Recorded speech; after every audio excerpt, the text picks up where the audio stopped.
Hi, I'm astrologer Penny Dix, and welcome to my midweek astrological witter. And today, of course, the day I'm actually recording this, it's the 1st of October. And just to remind you, if you are watching this on Wednesday, the 1st of October, I will be doing my live stream tonight at the usual time, same time as it is on a Sunday, which is 1800 Central European time, 1700 UK time, and that's midday for the eastern coast of America. And for the West Coast, it's 9 o'clock in the morning. So join me to find out what is going to happen during the month of October. But first of all, today's Astro Witter, I'm just going to look at the first 2 or 3 days of October and what we can expect in the energy. I think it's interesting that as I record this, I'm in the middle of a thunderstorm as I sit here on this tiny little island of Gozo in the middle of the Mediterranean, which is dynamic.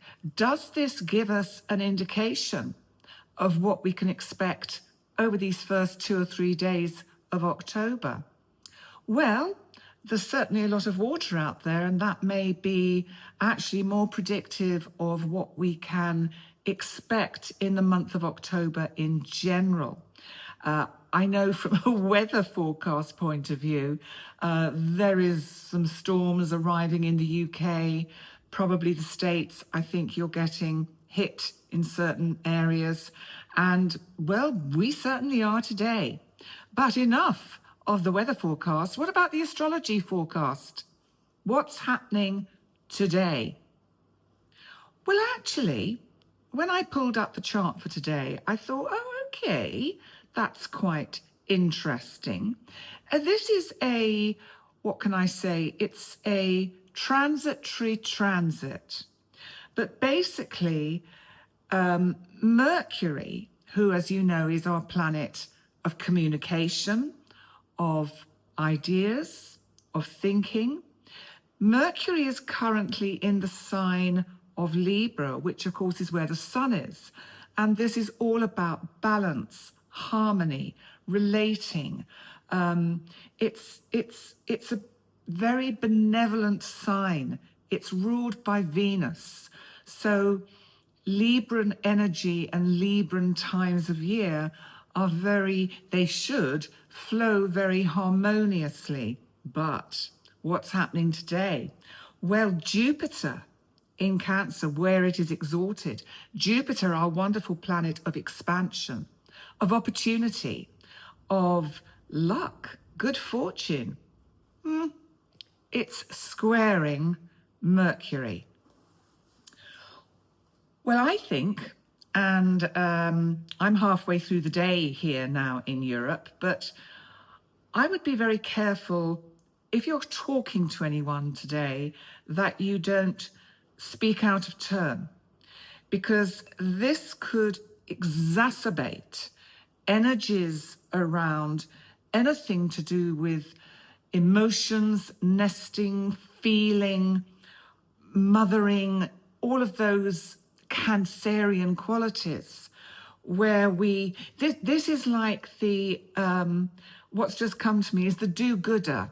Mercury here is the do-gooder, saying, well, of course, I could have told you it was going to rain today. I told you you should take out an umbrella with you, and you're going, yes, thank you very much. I'll decide that for myself. Maybe I wanted to stand and allow the rain to fall on me, because actually that's quite fun, isn't it?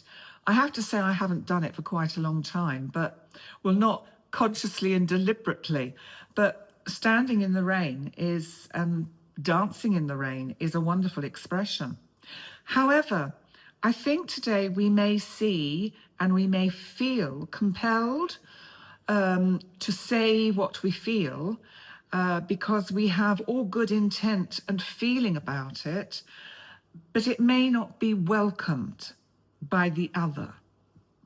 Now, interestingly, Mercury is coming up. So what happens is we have that energy today, and then by tomorrow and Friday, the 2nd and 3rd, Mercury will be in opposition to Chiron in Aries. Chiron, of course, represents that wound, that trauma that we seem to carry from birth, that sense of not being understood, maybe, sense of injustice. And Mercury is shedding light on that today. So over the next few days, we may feel we're being judged, we're being not understood, misunderstood.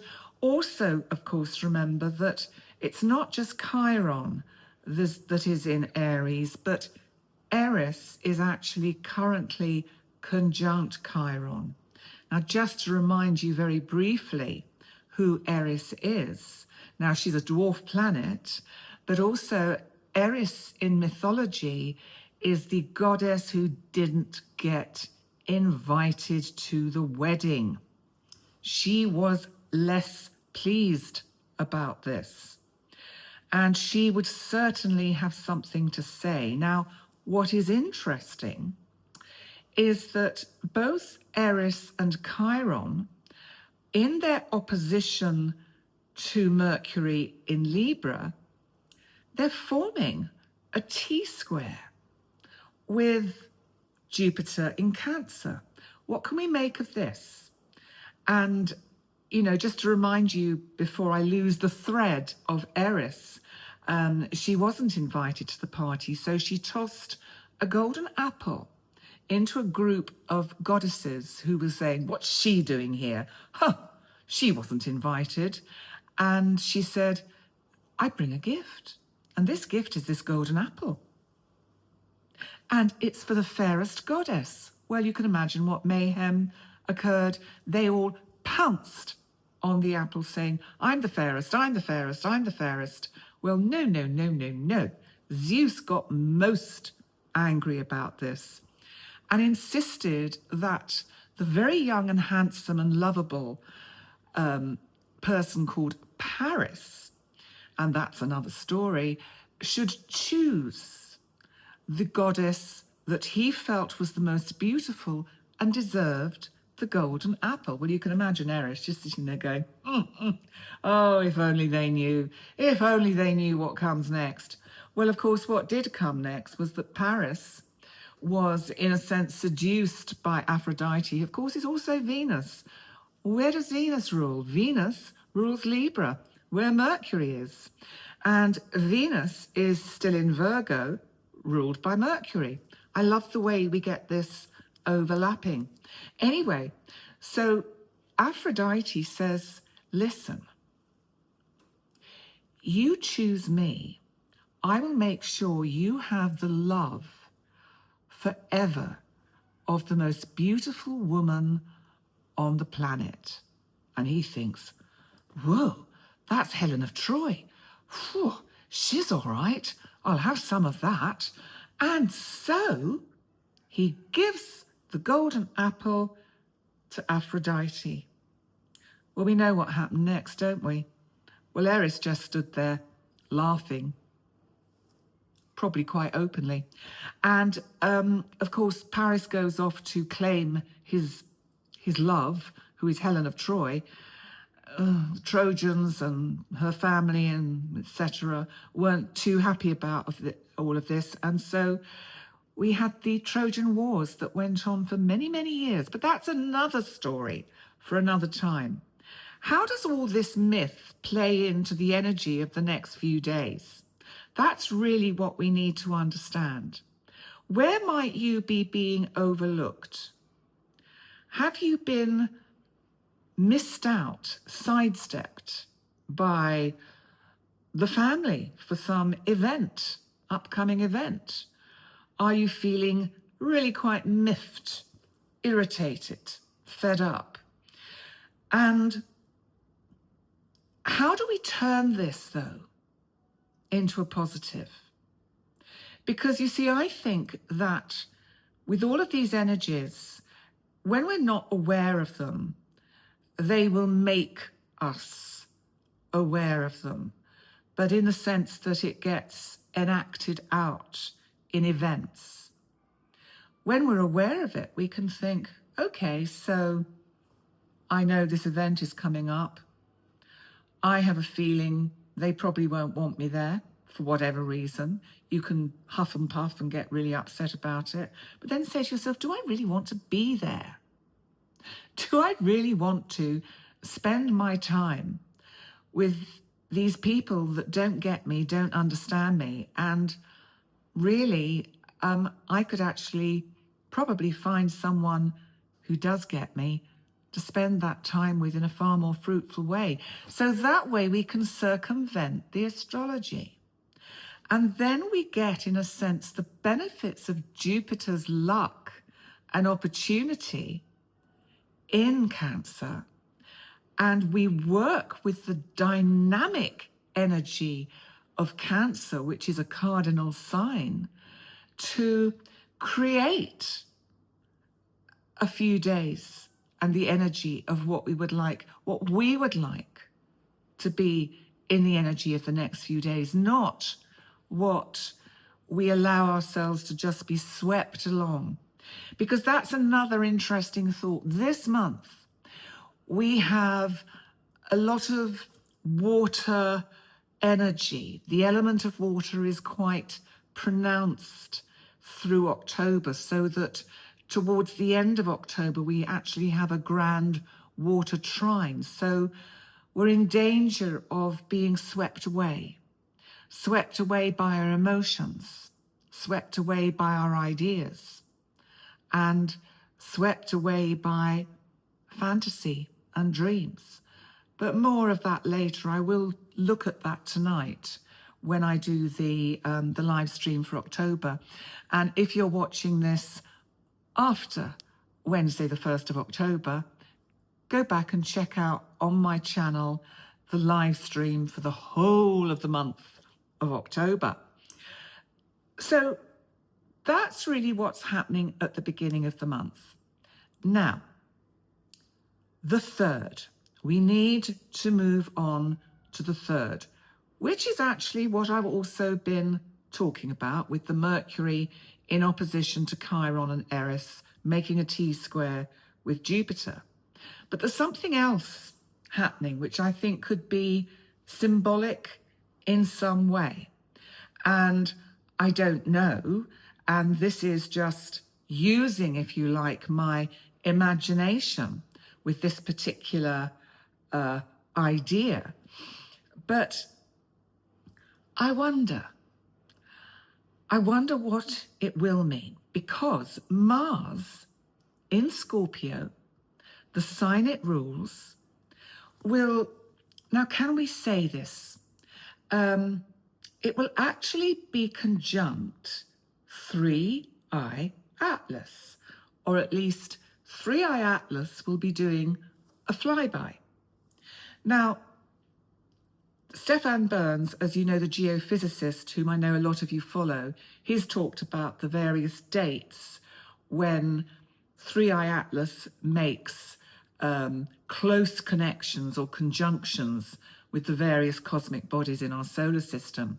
For those of you that may not be aware what 3i Atlas is, 3i Atlas, 3 means it's the 3rd, I means interstellar, it means it's come from outside our solar system, and Atlas, and it's an object, interstellar object. Atlas is the name of the observatory that first found it, and that's based down in Chile.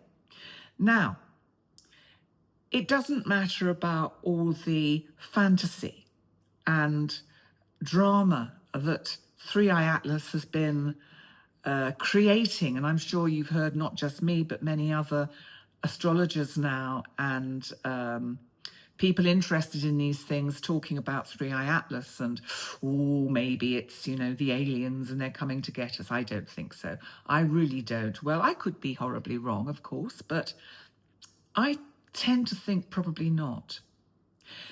But let's just think about it in terms of we have this unexpected visitor. So we have to take this all now as a metaphor. So this is around the 3rd of October. So we can probably use the energy from the 1st, the 2nd, the 3rd, the 4th, the 5th. Okay? Maybe even we can say that leads up to the full moon in Aries, which is 6th, 7th. And I have recorded that video with your zodiac signs all time-stamped, but I don't think Jerry's uploaded it yet, but I will chase him up on it. Now, what was I saying? Yeah, so 3i Atlas is an unexpected visitor. So let's take this as a metaphor. Mars in Scorpio. Oh, it's lovely. I can really let my imagination have free rein here. Mars, of course, was the traditional old ruler of Scorpio. Pluto is the modern ruler of Scorpio. So Mars is comfortable in Scorpio, and Mars is saying, who's this? And what are they going to reveal? So there's something here about something that is hidden in the shadows, something that is brought to light, brought into the light, because as 3i Atlas moves past Mars, leaving its calling card, it heads off in the direction of, I believe, Venus. So is it taking a message from Mars to Venus? And beyond Venus, it will go behind the sun. But I'll talk more about that as we get closer to the time. So I wonder whether there's something about this just first few days of October that will bring news for us. Maybe news that is unexpected. I don't feel that it's bad. I think it might be revealing. I think it might be, wow, really? It feels somehow that it's just unusual. There's a Uranian kind of element to it. And I suppose that if we think about Uranus in Gemini, retrograde, soon to go back into Taurus, Uranus is still in this trine with Pluto and will be for a long time. They're kind of going to move together, to dance together.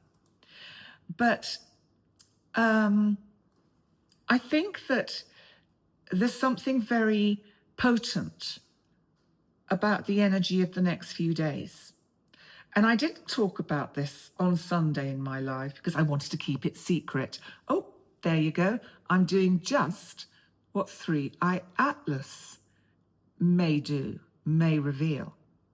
I also think it's significant that the light that is shining from 3i Atlas is green. Now, green, of course, is the heart chakra. So I think quite simply, we have to see 3i Atlas representing love. And maybe that's very much what we most definitely need currently. You know, so I think it's a lovely energy. And that's really what I want to talk about with the astrology for the next few days. So here we are, we're bouncing into October, and I just think that with the energies of both Saturn and Aries, Saturn and Neptune going from Aries back into Pisces, because Neptune later this month moves back into Pisces too. There is again this element of water that is being emphasized, of emotions, of feelings, got that Mars in Scorpio, emotion, feeling, but passion. You know, Mars in Scorpio is passionate, is really very strident about the feeling. So I have a word for the midweek Astro Witter, or a few words, shall I say. And there's just a few, because I'm actually going to look at this later as well, because it's about how various traditions that treat life as if it was a dream. So the Eastern way of looking at this would be with Buddha, for example, the Diamond Sutra. What Buddha would have said, and what he said, was regard this fleeting world as a star at dawn, a bubble in a stream, a flash of lightning in a summer cloud. Well, I'm certainly getting that here. A flickering lamp, a phantom, and a dream. Hang on, got to get this one right. Zhuangzi, a Taoist sage, said, oh, we know this one, this is beautiful. Once upon a time, I dreamed I was a butterfly. Now I do not know. Am I a man who dreamed he was a butterfly, or a butterfly dreaming I am a man?